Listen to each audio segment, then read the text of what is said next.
श्रीपीठे सुरपूजिते शङ्खचक्रगदाहस्ते महालक्ष्मी नमोऽस्तुते। नमस्ते गरुडारूढे डोलासुरभयङ्करी सर्वपापहरे देवी महालक्ष्मी नमोऽस्तुते।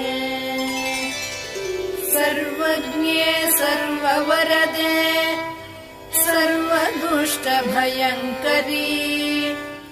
सर्वदुःखहरे देवी महालक्ष्मी